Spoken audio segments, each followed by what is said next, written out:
Hey everyone, welcome back. Hope you're having a fantastic day so far. So, starting very soon, millions of Social Security beneficiaries can expect to receive a large increase. We're talking like hundreds of dollars every single month. This is going to be life changing money, plus retroactive payments dating all the way back to January of 2024 last year. However, even with these increases, we have experts of Social Security saying this may actually make the future of Social Security worse. We are going to be covering why they're saying that and what we can do about it. But before we go ahead and dive into it for today, if you would like to receive up to $200 in free stock or $200 in free cash, in a pinned comment below, I will be leaving a link to Robinhood. All you have to do is once you click on that link is just sign up for a free account and then simply link your bank account. You do not even have to make an opening deposit. At that point in time, Robinhood will be sending you one free stock worth all the way up to $200. And if you'd really just have the cash, all you have to do is once you receive the free stock is just sell it for what it's worth and then transfer the cash value right back to your bank account. Okay, so diving right into for today, like I mentioned in my intro, in just a couple months, maybe next month, maybe in March, perhaps April, May, or June, depending how quickly the Social Security Administration can do all the new calculations to figure out just how big of an increase these beneficiaries of Social Security should be receiving. There are even with this increase, we have different experts saying that this increase is actually going to be the downfall of Social Security, that it actually makes the future outlook worse. So once again, we are going to be covering that. So basically what the increase entails, we have been talking about on this channel over the past couple of months as it slowly passed to the House and it slowly passed to the Senate. And then Joe Biden finally signed the bill into law. The bill was called the Social Security Fairness Act. So basically, if you worked in the public sector over the course of a number of years, but then you also worked in the private sector, you would have contributed both to your pension with the public sector job, and with that job, you would not have contributed to Social Security.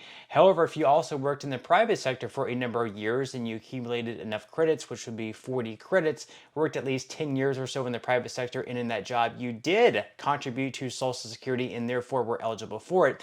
Just because you're also receiving the pension, your Social Security benefit actually gets reduced from what it should be had you not also been receiving the pension. So it repealed both the windfall elimination revision as well as the government pension offset. Because it repealed both of those measures, people on Social Security are going to be receiving a rather large increase, anywhere between $300 to $700 per month on average, and that amount is just going to keep going up as the years go by, just because you're going to be receiving higher cost of living adjustments over the years.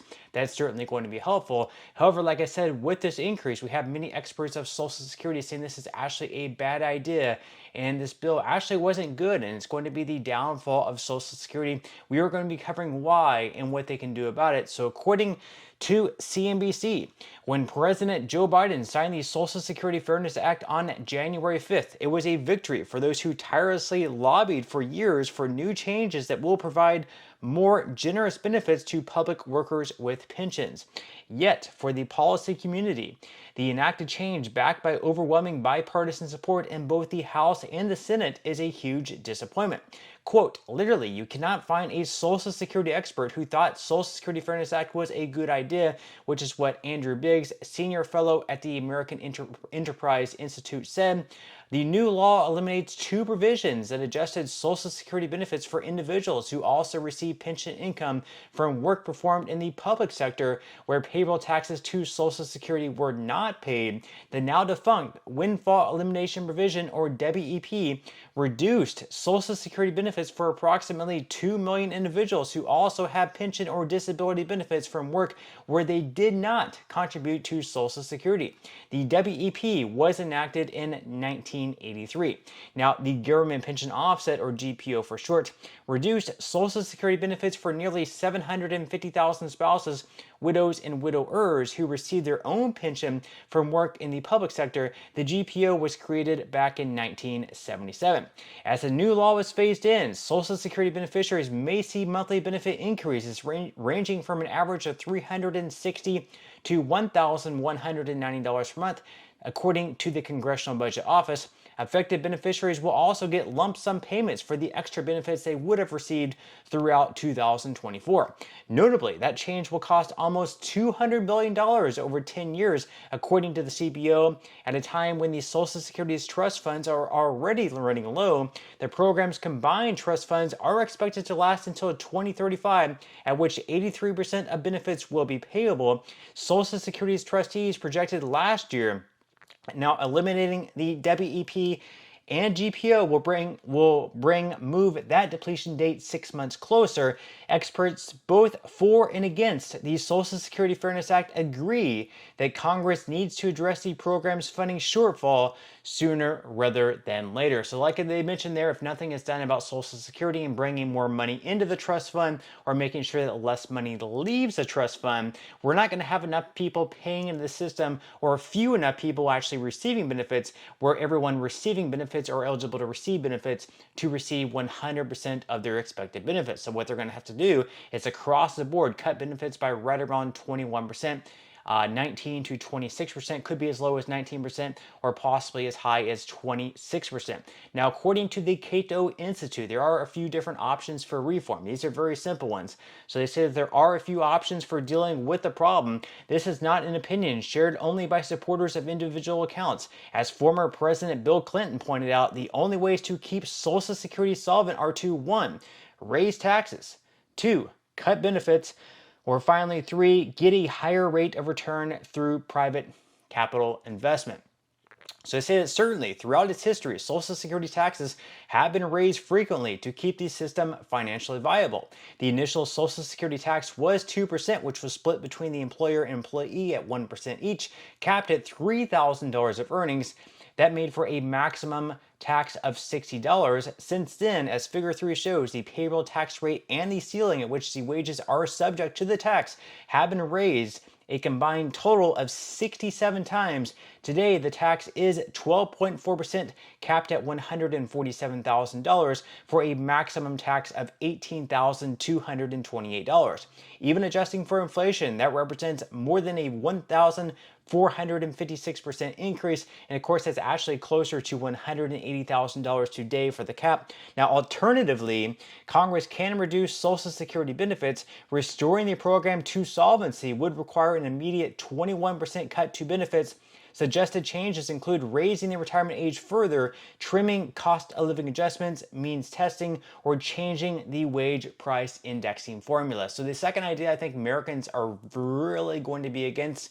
No one wants to receive a benefit cut, and at a time where people are receiving or relying almost solely on Social Security benefits and really just barely scraping by, I don't think people can afford to have a cut in their benefits, especially not by 21%. That would be incredibly significant. But at the same time, Americans also really aren't going to be too on board with having their taxes raised once again, especially those in the workforce who are already paying a lot of taxes and barely getting by. And if you're going to raise more taxes on them and take more money out of each of their paychecks, it's going to make them even thinner in their budget. So both of those ideas aren't really going to be all that incredibly popular. And then of course the third idea, which they mentioned here, is a better reform, our personal accounts. So ultimately, benefit reductions or tax increases are the only ways to restore Social Security to permanent sustainable solvency. But Social Security taxes are already so high relative to benefits that Social Security has quite simply become a bad deal for younger workers,